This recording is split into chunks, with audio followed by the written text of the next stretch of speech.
Hello everybody, not seen you for a while, have I? I thought I would just do a little video on my 25-year-old BMW M3 that I actually use as my daily car. It's my only car other than an old van that I've got, which you'll see in a video soon actually.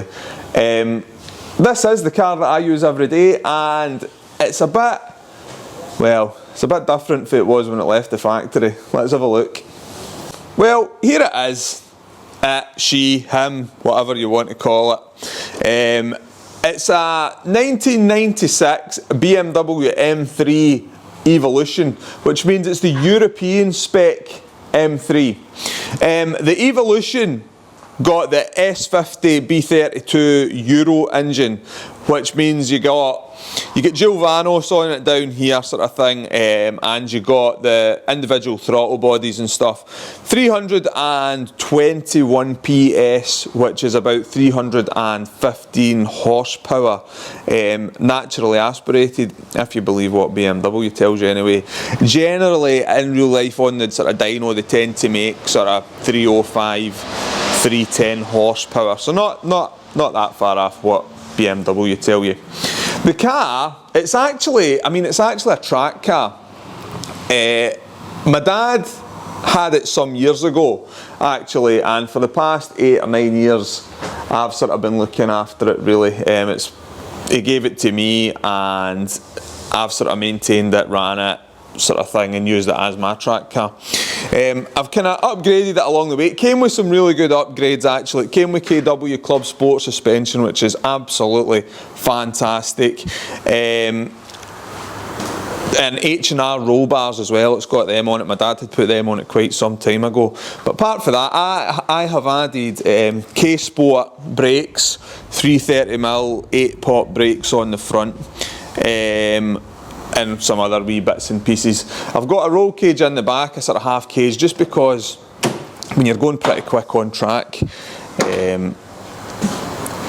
don't want to end up upside down with no sort of roll cage. This is just a half roll cage, but it protects your head if anything, sort of if you were to roll over.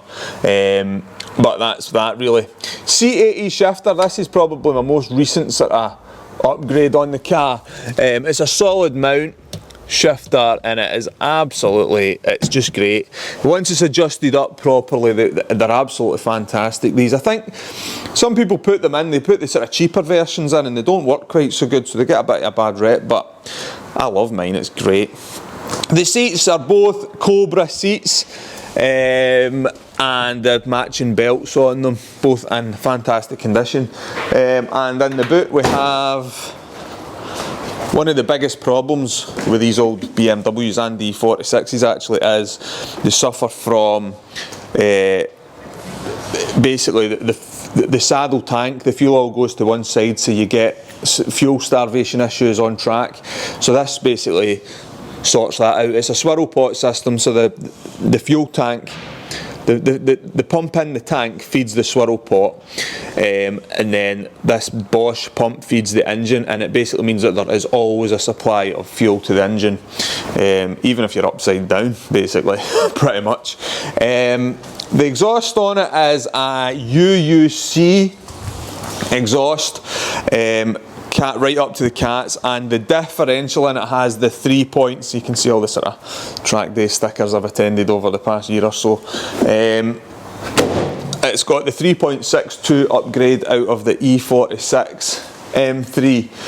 Another little thing I've done to it recently is fitted an upgraded radiator and a Mocal oil cooler with a separate thermostat, which means that the oil just runs really cool. They suffer for the oil temperatures running pretty high on them on track. This has brought the oil temperatures right down. I've also got an underdrive pulley kit on the engine, just lets it rev a bit freer really. Usual upgrades, omp strut bar and stuff like that. The suspension is fully poly boost, and my dad fabricated this fantastic splitter on it that actually goes all the way to the back. 30 BBS split rims fitted to it. These are actually the ones that are off of my 328 project that I've got going on that's in the garage in bits. So that's actually been good. We were going to initially use the parts off of this and swap it into the 328, but I've decided against that purely because the values of M3s are sort of rocketing at the minute, so I'd be stupid to strip an M3, I think. Everybody's telling me that anyway. But that's, yeah, she's great. Drives absolutely brilliant. As you can see though, in a nearby video coming soon, the car does need a really good polish. The problem is this car, as I say, it's my daily driver. I polish cars all day for a living, and when it comes to my spare time and I'm working on my cars, I want to do the sort of mechanical work, and I want to just get in and drive them. And that's how the paint's gone like this. It's 2-pack paint. I painted it Porsche grey black, it's called. That's the actual name of the colour, Porsche grey black. About 5 or 6 years ago, and it's just 2-pack paint, so you need to really polish it quite a lot. The last couple of years I've kind of let it slide really, but I will be polishing it up because I have got a track day at the end of the month in it. Anyway, what does it drive like?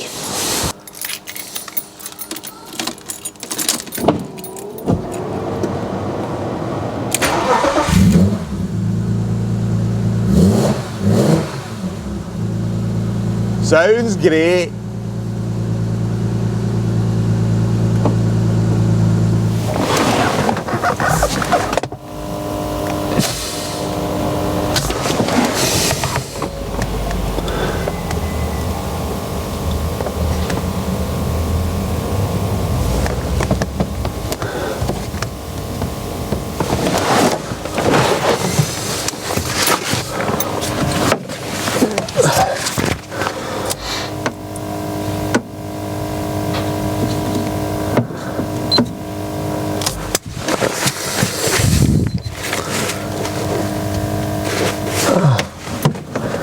Card full, that story of my life, that. Right. Oh no. This is the annoying bit if you're using a track car on the road, is putting the belts on every single time. Right, let's take it a wee drive. Now you might hear a sort of buzzing noise. That is the fuel pump in the back. Hi mate, cheers buddy. Postman, don't even know what this is. Oh, nice new camera. You might hear a wee bit of buzzing noise. That's one of the other downsides to driving a track car, is your sort of road car. Other than the seat belts, which are a pain to do up every time you get in, I've got this buzzing for the back, and that is the Bosch 04 pump that supplies the fuel to the engine. Because it's in the boot, it is kind of noisy. Now, for some reason, I think I'm just used to it now, but I hardly notice it. But every time somebody else gets into the car, it's the first thing they say is, "What's that annoying noise?" And that's it. So we'll take it a wee run and see how she goes. We've just done a wee service on it actually, so checked the oil over and what have you, because we've got a wee track day at the end of the month. It's slippery today, I'll tell you. It is very wet today, so we've just got to have to take it easy, but I've put some new brake pads in it and stuff like that, so we'll bed them in, let the engine get up to temperature and what have you. I run these AP Rubestos pads in it, which do take a bit of time to get up to temperature. And you'll never get them up to temperature on the road really. They're designed for the track. Now it's funny when you've got a car, see when you've got a car for this length of time, I mean I've had it 8 years now, and then before I had it was the same as my dad's car, and I think he had it for 3 or 4 years, maybe 5 years, so it's been in the family a long time. And funnily enough, actually, when the car was new, it belonged to a good friend of my dad, so I've actually known this car its full life. I've known it for 25 years. and now it's gone from one extreme to the other. When it was new, it was a fast sort of, just a bit of luxury really. In the day, this was the king of the road cars really, the M3 Evo in this country. Mid 1990s with 320 horsepower. To get something faster, you had to go and buy like a 911 turbo or something like that if you wanted something that was faster out of the factory. There wasn't much around at that point with over 300 horsepower without going like your Supras and stuff like that. But even then, I don't think the Supras in this country ever came with more than 300 horsepower. Just let this wee Mini past and then we'll go.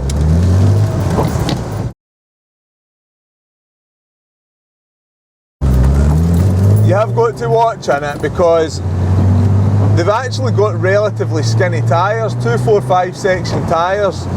So in the wet, with 300 horsepower, they haven't got any traction control at all. This is probably the last of the sort of generation of cars where you could have quite a lot of power and not have any sort of silly nannying sort of tools on them. So you can sort of get it to go quite sideways quite easily, and it can catch you out if you're not on the ball really. There's not really anywhere you can drive them near here that you could drive them anywhere near fast enough that you have to worry about it, to be honest with you. But once you get out onto the sort of open roads and what have you, they're great fun. And with 300 horsepower or just over 300 horsepower, it's just the right amount really that you can go out and sort of enjoy yourself without having to sort of worry. It's not that fast that it's using a ridiculous amount of fuel or anything like that. They're just good fun, and it's fast enough to put a smile on your face. On track days, everything's getting faster now. I mean, all these like your Focus STs and your RSs and stuff like that, they're all coming now with near enough 300 horsepower as standard, if not more. So you do have to pedal one of these pretty hard on track, but that's all part of the fun really, is just revving it out. I mean, it'll rev to 7.5 easily, and it makes a fantastic noise when you're revving it as well. So we'll just turn round. I think we'll head up this dual carriageway here and then we'll head back to the unit because it's pretty wet today and pretty slippery. So everything's good, the oil temperature's good and stuff like that. It's running. I always like to take it a wee run after I've changed the spark plugs and stuff. Just make sure everything's right before the track day.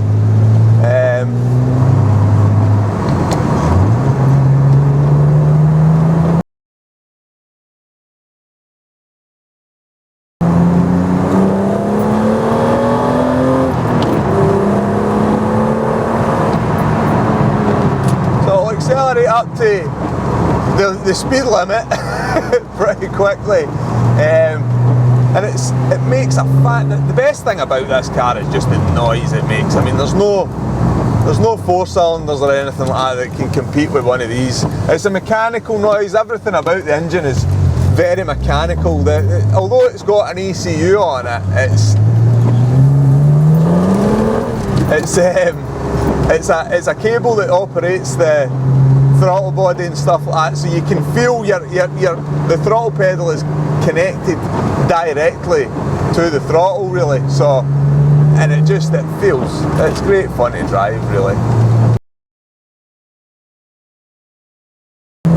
Living with it day to day, it's probably one of the most reliable cars I have ever owned in my life. It really is. I mean, I keep on top of it maintenance wise, and as soon as I see anything starting to wear or anything like that, it does get done. So that helps. But I think once this year it wouldn't start, and it was a fuse. That was it. And the fuse hadn't even blown. It was just the terminals had gone a bit corroded on it. So we literally just cleaned the fuse up, put it back in, and it fired straight up, and that is the only time in all the years I've had it that it's failed to start. It's been absolutely fantastic. Running costs are probably the downside to it, and also at this age of the car, getting the parts is getting hard now. I mean, I know you would think, oh, it's just an E36, the parts are, but everything, all the M3 parts are a fortune now, and they're getting harder and harder and harder to get. But even the panels, like the bumpers and the wings and the stuff that you can get on any E36 or a M Sport, they're getting hard to get now, and as such the prices of them are going up. So being a track car, you do get bumped into and things like that, I mean, although you try and avoid it. Like this year, in April this year, somebody lost control of their Clio and crashed into the wing, so the wing's all dented on it. I've got another wing, but whereas a good wing used to cost you 20 quid and you could get one for the local breakers, it's hard to get a good wing that isn't rusty, and when you do find one, they're either miles away or an absolute fortune. I think I actually ended up paying £80 for the wing I've got because it wasn't rusty, whereas I'd went to pick up one for another lad and it was just rotten. So, but it was £40 mind you, but even then. So fuel, actually, once you're out on the motorway, it'll do 30-32 miles to the gallon if you sit at 75 miles an hour.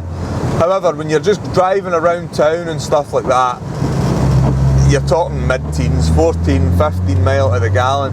So it is an expensive car. Luckily enough, I only live about 6 miles from where I work, so it's not too bad on the journey home. I probably only put 25 quid a week in it, but if I had a diesel it would probably be half that. But I mean, an extra tenner a week is, I'm quite happy to pay that if I'm driving to work in something that I quite enjoy driving, rather than doing a mundane trip in something like a diesel Clio or something like that. And also, if you want, you can get it out on the sort of B roads. You can take the long road home, take the scenic route if you want, have a wee sort of blast in the sort of high-speed country roads or whatever, and just enjoy yourself really, without going daft. Good thing about the track days is, and that's why I've got it, you can go out and you can get that sort of high-speed adrenaline kick. You can deal with that on track, and then on the road, you don't feel the need to drive like an idiot on the road. You can drive fast without being dangerous. Apart from that, you can have a wee bit of fun going into the industrial estate and stuff, and it's just one of those. It's an old car that brings a smile to my face every time I drive it. Me and my dad have been to Spa in it in Belgium. We've been to the Nürburgring in it. I've done most of the tracks in the north of England. I've done Knockhill in Scotland because my dad lives up there.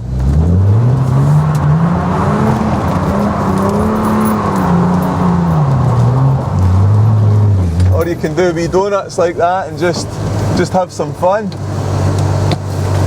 So that's it. That's what it's like living with a 25-year-old BMW M3 track car. Anyway, guys and girls, a wee bit of information on it. People are always asking me questions about it. I'm going to go home now, take the scenic route, and I'll catch you in the next video. Hope you enjoyed that. I'll see you later.